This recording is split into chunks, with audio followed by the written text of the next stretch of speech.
Você está achando que esse anti-americanismo é coisa exclusiva do Lula? Não, lógico que não.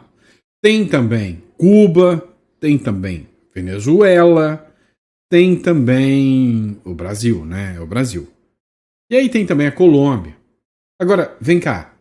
Nem as grandes potências mundiais, nem China e Rússia, que mexem com o tabuleiro todo, fica com esse latidinho de pincher que o Brasil, Cuba, Venezuela fica fazendo contra os Estados Unidos.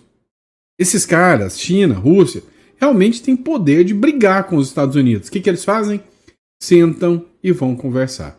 E esse latidinho de vira-lata fica aqui na América Latina, né? Tentando incomodar os Estados Unidos. Quer um exemplo? Eu vou te mostrar agora o porquê que um assassinato de um político de direita causou uma confusão sem precedentes num país vizinho e com os Estados Unidos. Você vai entender agora, tá? Então, hoje é dia 13. Bate na madeira, passa logo esse número. Dia 13. Hoje é quarta-feira. E esse é o nosso último, mas porém, não menos importante, editorial do dia. Vamos entender tudo que está rolando, tá? Então não esquece de se inscrever no canal, curtir, compartilhar, isso ajuda bastante, tá? Bora bater nossa meta aí de 2 milhões de seguidores. Eu sei que a gente chega lá, não vai demorar não. Bom? E vamos entender um pouquinho mais o que está rolando, né? Nesse mundo político aí e geopolítico. Vem comigo. Pois é, esse rapaz, né, à direita, era o candidato que provavelmente ia vencer as eleições lá na Colômbia, o Miguel Uribe. Ele tem o mesmo sobrenome, né, do Álvaro Uribe, que é o ex-presidente de direita da Colômbia. O Miguel Uribe, mataram ele, deram tiros na cabeça dele e ele faleceu, infelizmente, na segunda-feira. Já o Álvaro Uribe, que é o candidato da direita que poderia ser o sucessor ou um outro nome suficiente para derrotar a esquerda da Colômbia, preso. Acusações de fraudes eleitorais. Parece, não é? Parece. Parece muito. Então, o grande problema é que esses caras também estão começando a caçar briga com os Estados Unidos. A Maria Elvira Salazar, que é uma deputada lá dos Estados Unidos, diz que o Petro é um criminoso envolvido, né, com Maduro e o que há de pior aqui na América do Sul. O secretário de Estado dos Estados Unidos, o Marco Rubio, diz que é tão grave o que aconteceu com o Uribe que cogitou o próprio Marco Rubio ir para a Colômbia para poder participar do funeral do Miguel Uribe, que foi assassinado.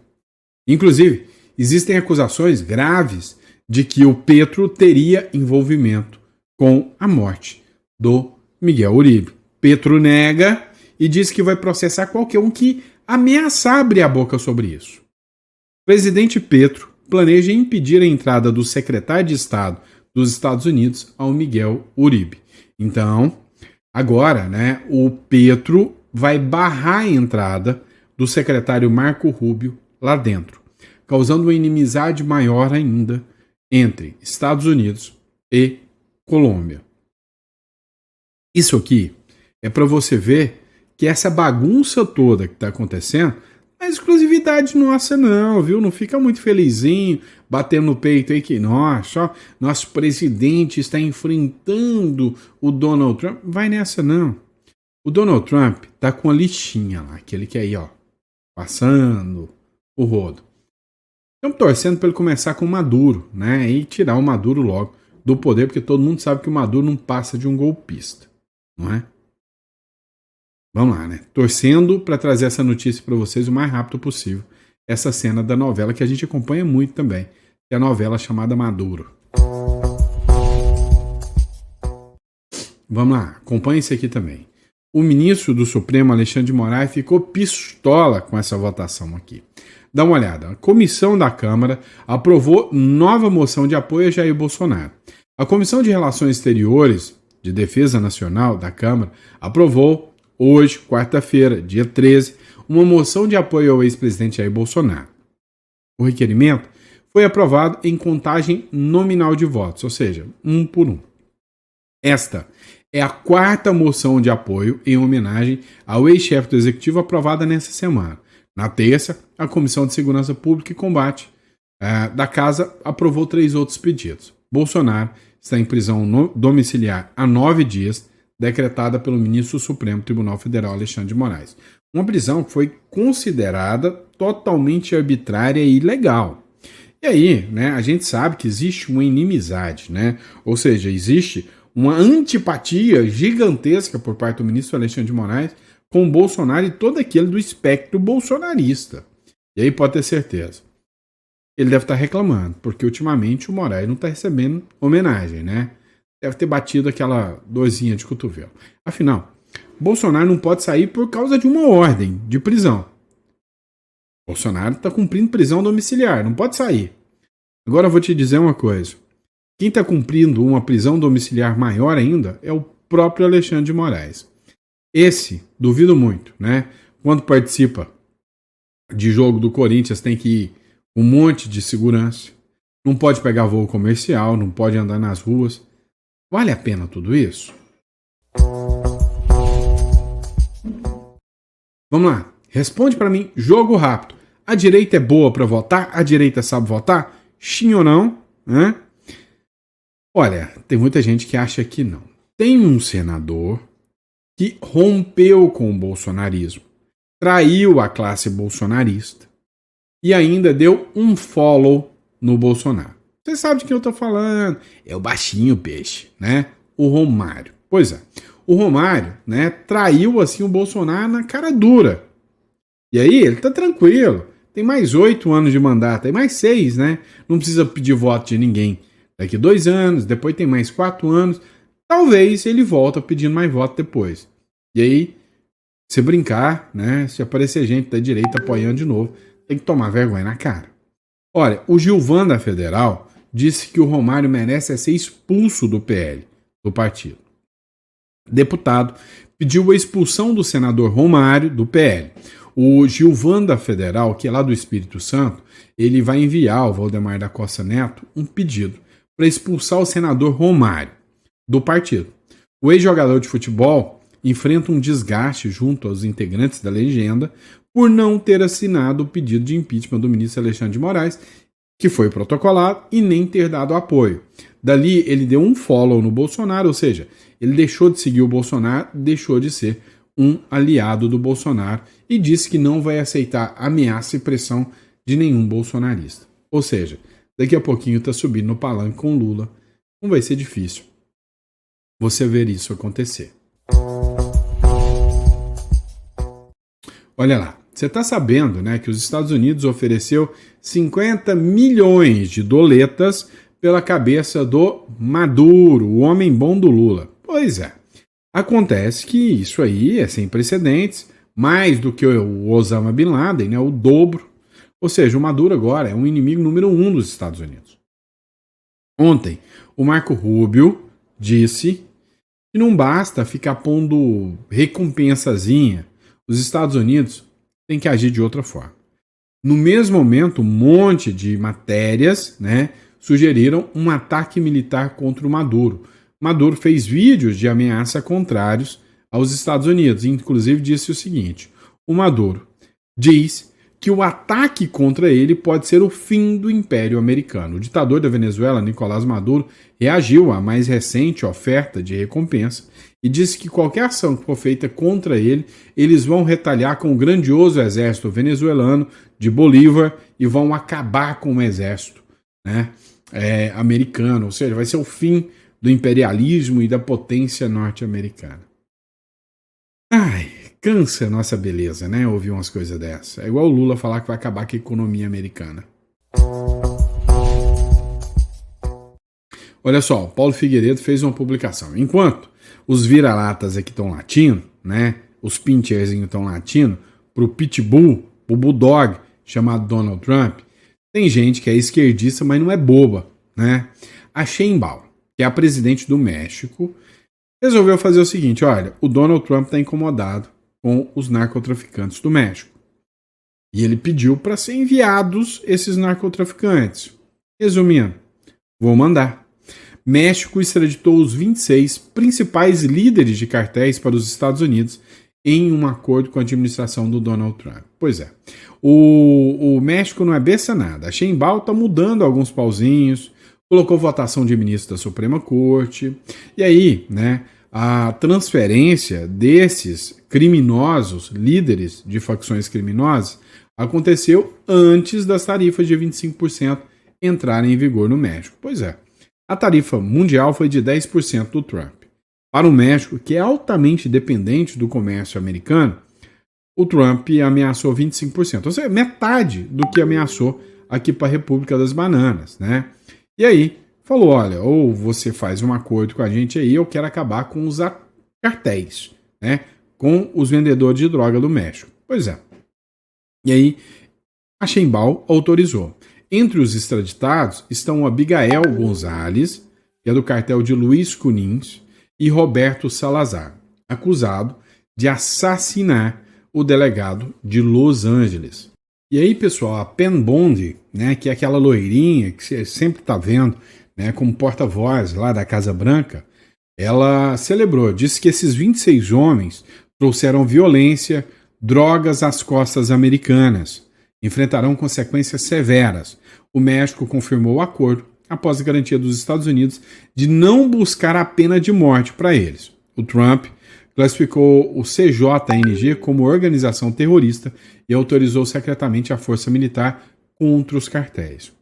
Resumindo, né, o Trump falou o seguinte para Sheinbaum: olha, eu vou atrás de você, eu vou pegar todos os caras de cartéis e eu vou entrar dentro do seu país para pegar eles.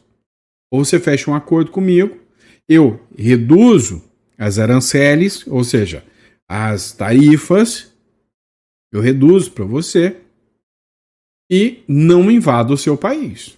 Ou eu invado o seu país e taco tarifas contra você. Pois é, até o México sacou que é burrice brigar com o Laranjão. O Lula não. E aí, para mostrar para vocês que realmente é uma bela de uma bobeira, né? Dá uma olhada. Na CNN, né? Uma economista aqui fez uma análise bem interessante, né? O general Pazuello, que publicou aqui, e disse sobre a publicação dela, fazendo críticas, né, do Lula.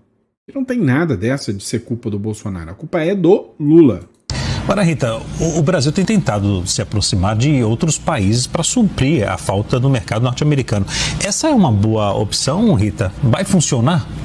Demorou, né, Leandro? Demorou muito, mas é uma boa opção. Por enquanto é a única opção, já que não tem avanço na diplomacia e já que tudo é culpa do Bolsonaro, porque desde que esse governo assumiu, tudo que acontece no Brasil, a culpa é do Bolsonaro.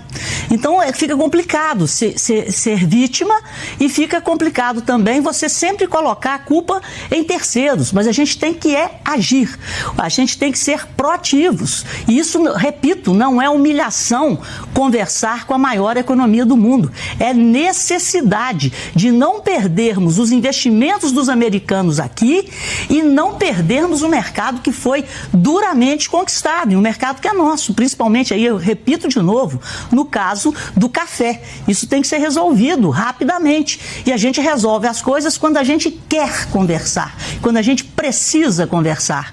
Mas entre precisar e querer, está havendo uma distância no Brasil. Para Rita.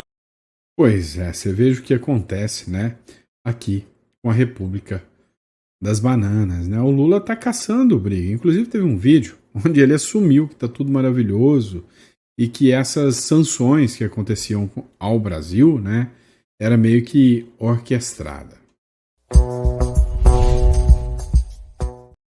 Vamos lá, pessoal. E o jornalismo brasileiro? Você sente orgulho do jornalismo brasileiro, né? Ó, vamos deixar bem claro, eu sou advogado, sou filósofo, sou mestre em comércio internacional, palpiteiro de plantão, mas jornalista eu não sou, eu nunca fiz o curso de jornalismo. Eu tenho uma autorização para fazer jornalismo, tá? Não me considero jornalista, tá? Não sei se você sabe, tem uma decisão do próprio Supremo Tribunal Federal da qual você não precisa ter o curso, a faculdade de jornalismo, para poder ser jornalista. Você precisa de ter uma autorização do Ministério do Trabalho e Emprego. E eu já tenho essa autorização, tá? Eu já fiz o pedido, então eu posso até me considerar um jornalista. Mas não me considero, não, tá? Agora, que o jornalismo no Brasil é assim, vergonhoso, isso é, tá? Eu já tô tantas pechas, filósofo é tudo esquerdista. Advogado é tudo esquerdista. Jornalista é tudo esquerdista. Então, se eu entrar mais um, eu vou entrar em mais uma de esquerdismo? Não. A minha vantagem é que eu sou empreendedor, empresário, e esses aí, a maioria, detesta esquerdismo, né? Vamos lá. Jornalista demitida da Globo News é flagrada com o ministro de Lula em Brasília. Olha só isso. Agora eu te pergunto, né? Deixa eu colocar a imagenzinha aqui para você. Olha aqui, ó. Aqui, ó. Que bonitinho, né? Que bonitinho. Adivinha com quem? Adivinha com qual ministro? Próprio ministro da Comunicação. Agora você acha que ela nem sempre esteve, né, militando em prol da esquerda e em prol do governo? Jornalismo e independência? Pra que, seu bobo? Isso não existe, não. Tem nada de jornalismo independente, não, né? Aí é uma verdadeira vergonha tudo isso. Dá uma olhada só o que fala a matéria aqui, ó. O Marrapá flagrou com exclusividade a jornalista Daniela Lima, recém-demitida da Globo, e o marqueteiro Sidônio Palmeira, ministro da Secretaria de Comunicação do governo Lula, almoçando juntos nesta terça-feira em Brasília. O encontro foi registrado por uma fonte do portal e mandou para eles lá a fotinha maravilhosa. Olha que coisa mais maravilhosa da turminha aqui, né? Juntinho. Agora, vem cá, você acha mesmo que o jornalismo é imparcial? Vou te dar um outro exemplo, né? Você está sabendo que o jornalismo de verdade, aquele que vale a pena, sofreu uma perda inimensurável há poucos dias, né? O J.R. Guzzo, um dos fundadores da Revista Oeste, um dos jornalistas mais sérios do Brasil, faleceu. E essa esquerda horrorosa, essa esquerda medíocre, essa esquerda tosca, fez questão de tripudiar em cima da morte de um homem íntegro, né? Existe cada coisa que a gente tem que ficar assim assustado, né, sobre o que esses caras falam. Tem um militante que eu nem sabia o nome dele, já vi vídeo dele, tem um vídeo dele que viraliza aí, de que ele fala, porque eu fui lá na Alemanha socialista, era tudo uma merda. Vocês já viram esse vídeo dele, né? Pois é. Agora, olha o nível dessa galera. Olha o nível de respeito, pelo menos respeitador da família, o mínimo, né? E sabe, se tivesse pelo menos 1% da capacidade do jornalismo, do respeito do J.R. Guzzo, né, já poderia morrer em paz, com tranquilidade. Dá uma olhada. Aliás, morreu o Guzzo. Morreu o Roberto Guzzo. Que maravilha! Maravilha! Não é para cortar. Pois é deplorável, é vergonhoso. Quem fez essa publicação foi o perfil Rachelski, né? Existe um militante esquerdista, massa de manobra, que é burro, é um coitado. Quer se sentir parte da tropa. Existe um militante esquerdista que, por ser rico, sente culpa pela desigualdade social. Dou o dinheiro, vai ser pobre, seu burro, né? Vamos lá. Aí existe um militante esquerdista que, por ser pobre, sente inveja pela desigualdade. Isso tem muito. E existe o militante de direita que, por ser pobre, quer sair da pobreza, né? Quer ralar para sair da pobreza. Existe o militante esquerdista que, por ser pobre, sente inveja pela desigualdade. E existe o Eduardo Bueiro, que reagiu à morte do jornalista R. Guzzo com toda a humanidade que caracteriza a esquerda. Que peninha, tão talentoso. Cara, assim, vamos ser sinceros, né? É uma vergonha sem precedentes, né? A forma que esse jornalismo de esquerda, que a forma que esse povo de esquerda age, né? Realmente uma vergonha, né? Fica aqui meu pedido de desculpas para a família do J.R. Guzzo, de talvez chegar uma coisa como essa até eles. E assim, Hoje eu sou um comunicador, tá? Na verdade, o que eu gosto mesmo de fazer é aplicar o direito. E até isso já tiraram da gente, porque hoje eu sinto vergonha da minha classe. Mas, para a família do J.R. Guzzo, meu recado para vocês é: o seu marido, o seu pai, o seu familiar, J.R. Guzzo, deixou um legado na história de quem precisava, sem sombra de dúvidas, ouvir uma voz lúcida no meio desse caos que se tornou esse jornalismo mequetrefe, militante, sem vergonha, existente nessa República das Bananas, fomentado, mantido por essa esquerda tosca e nojenta. Então, meu repúdio à fala de militantes como esses.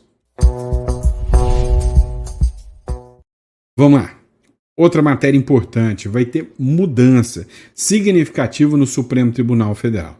E por outro lado, o ministro Alexandre de Moraes ganha mais força ainda também, né? STF. Eleição simbólica definirá Fachin e Moraes como presidente e vice-presidente do Supremo Tribunal Federal. O Supremo Tribunal Federal vai eleger nesta quarta-feira os novos presidente e vice-presidente da Corte. Os ministros vão confirmar Edson Fachin como presidente do tribunal em uma eleição simbólica, que segue a ordem de rotatividade por antiguidade. Então, o mais antigo sai e vai seguindo essa rotatividade. O ministro terá a companhia de Alexandre de Moraes como vice-presidente do Supremo Tribunal Federal. E aí chamou muita atenção, pessoal, né? Que aqui é a matéria do R7, Moraes será vice e Fachin tomará posse como presidente do STF em 29 de setembro. A grande questão é que amanhã, né, é a votação. Ou seja, que vai definir uma votação, como eu disse, simbólica, tá? Na verdade é hoje, uma votação simbólica, mas eles só assumem no dia 29 de setembro, tá? Então, a partir do dia 29 de setembro, fica a confirmação da mudança. Agora, teve um discurso que chamou muita atenção. E aí tem gente que fala que é um racha já, ou seja, é o efeito Magnistic já. O Fachin condenou a erosão da democracia e defendeu os direitos humanos. E aí ele falou que o Brasil deixou de observar normas e tratados convencionais, internacionais, e que tem que retomar, né, o seu caráter democrático, que houve uma corrosão da democracia. E aí, às vésperas de assumir o STF, Fachin condena a erosão da democracia, né? E aí teve um trecho aqui, né, da Gazeta do Povo. Além disso, o ministro frisou que o Brasil tem obrigações claras. Para ele, é dever do país respeitar e aplicar os tratados internacionais, dos quais o Brasil é signatário, sobretudo na área de direitos humanos. Essa fala do Fachin veio logo após a carta dos Estados Unidos, falando que o Brasil e o Alexandre de Moraes não respeitam os direitos humanos e os tratados e convenções internacionais no Brasil. Muita gente encarou isso como uma cutucada, uma sinalização do Fachin de que, olha, eu não vou radicalizar, tá? Eu não vou querer encarar Estados Unidos, não vou entrar nessa briga, nessa bronca, não.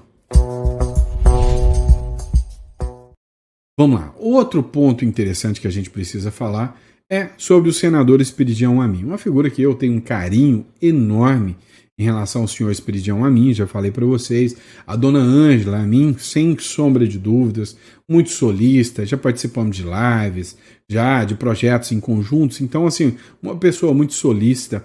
Olha só, que incrível, tá? Para encher linguiça um pouquinho e contar para vocês como funciona. O Esperidião Amin, né?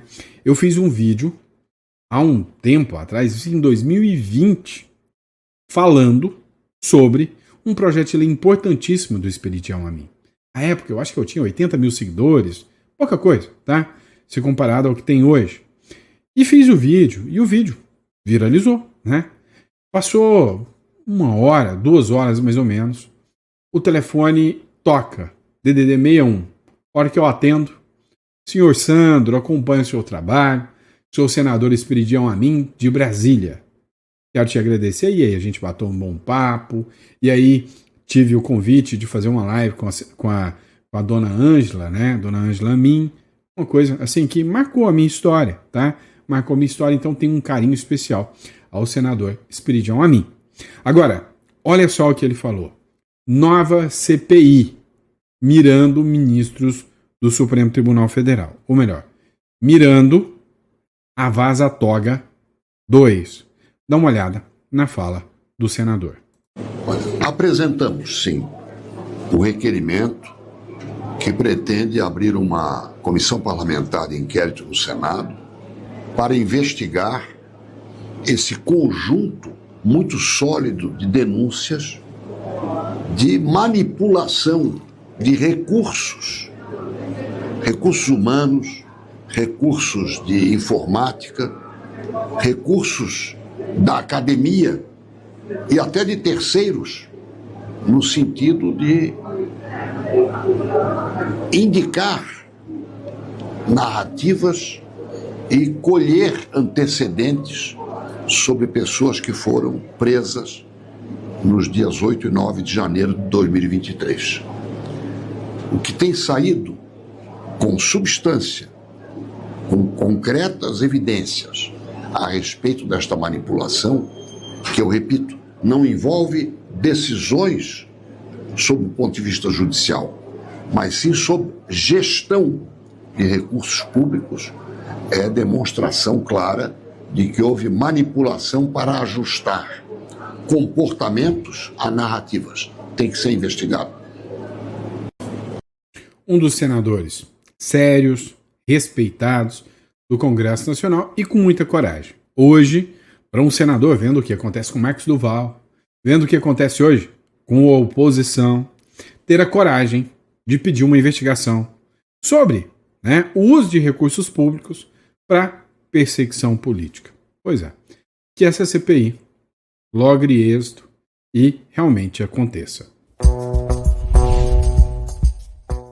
Uma matéria do Globo me chamou muita atenção. E vocês vão entender o porquê. Olha só, a matéria do Globo não traz assinatura, não sei se foi o Lauro Jardim ou a Bela Megali, tá? Perdão, acabou de sair a assinatura aqui, achei. O Cristiano Mariz. O Cristiano Mariz diz o seguinte: orientação de Bolsonaro faz o PL recuar de votação sobre o foro privilegiado e anistia na Câmara. Todo mundo acompanhou o que aconteceu em relação ao PL, que teve aquela paralisação, que a imprensa, de uma forma muito tosca, chama de motim. E aí mostra que a imprensa tem um alinhamento ideológico inimensurável, todo mundo está alinhado ideologicamente.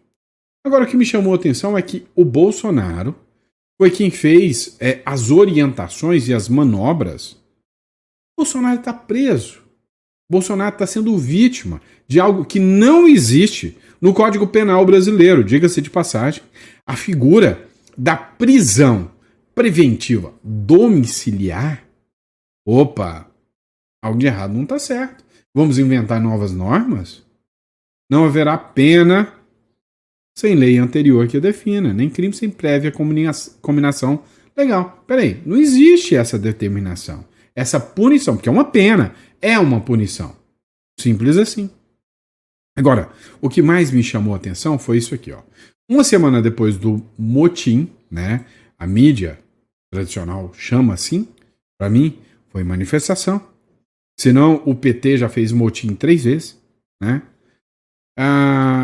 O ex-presidente Jair Bolsonaro orientou um recuo de sua base na defesa do projeto de anistia e foco no fim do foro privilegiado, que retira do Supremo Tribunal Federal o julgamento de ação envolvendo as autoridades. E aí, segundo informações, inclusive não alcança o Bolsonaro, o que seria absurdo, porque o Bolsonaro nem lá deveria estar, não deveria de forma alguma estar sendo julgado pelo Supremo.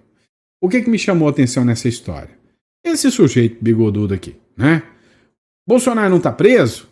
Como ele consegue dar orientações para o partido se não pode ter acesso ao telefone? O advogado dele está informando o partido? Como assim? Olha, isso aqui só escancara, só esfrega na cara de todo brasileiro o real objetivo da Corte, do Supremo e do governo. É tirar o Bolsonaro de circulação por completo. Tirar o Bolsonaro para ele nunca mais voltar. Só tem um problema. Podem deixar o Bolsonaro preso, podem deixar o Bolsonaro lá na domiciliar, ou podem deixar o Bolsonaro na prisão mesmo, podem tirar a vida do Bolsonaro. Sempre o Bolsonaro vai continuar orientando a política do Brasil. Porque o bolsonarismo deixou de ser a figura de um homem, deixou de ser o mito que todo mundo seguia. O bolsonarismo, você goste ou não goste, você seja ou não seja bolsonarista, virou uma ideia. E ideias, essas são difíceis de matar. Pode ter certeza. Então, por mais que eles tentem, o que mais dói nessa gente é saber que não dá para matar a ideia Bolsonaro. Isso é fato. E já existem vários sucessores. Coisa que a esquerda não conseguiu fazer. Tá certo? E é isso, pessoal. Espero que vocês tenham gostado do nosso editorial. Sempre um prazer, uma honra poder estar aqui, bater um papo, discutir com vocês e entender um pouco mais o que está acontecendo na política do Brasil, do mundo, no direito, né? Direito esse que anda tão surrado, tadinho. Também, né? Na economia, tudo isso faz parte aqui do nosso papel. Então, muito obrigado pela confiança, pela credibilidade.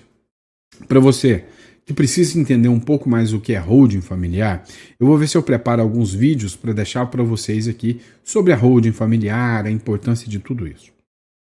E se você busca um profissional para estar te orientando em tudo isso, tá aqui na descrição, tá? Você vai entrar em contato com o nosso escritório, vai marcar uma reunião conosco e a gente vai estar aqui para poder te ajudar, te orientar, né? A holding familiar te traz muitos benefícios. Ela protege o seu patrimônio de todos esses riscos que você corre. Você tem até a possibilidade de internacionalizar o seu patrimônio, movimentando em dólar, tudo isso. A gente está aqui para te orientar, tá bom? E aí, o mais importante, você está sabendo que a reforma tributária foi aprovada, né? E que eles querem enfiar um imposto gigantesco para sua herança. E que se você organizar tudo através de uma holding, você consegue fugir disso e evitar o inventário. Entre em contato, a gente vai te explicar sobre tudo isso. Grande abraço.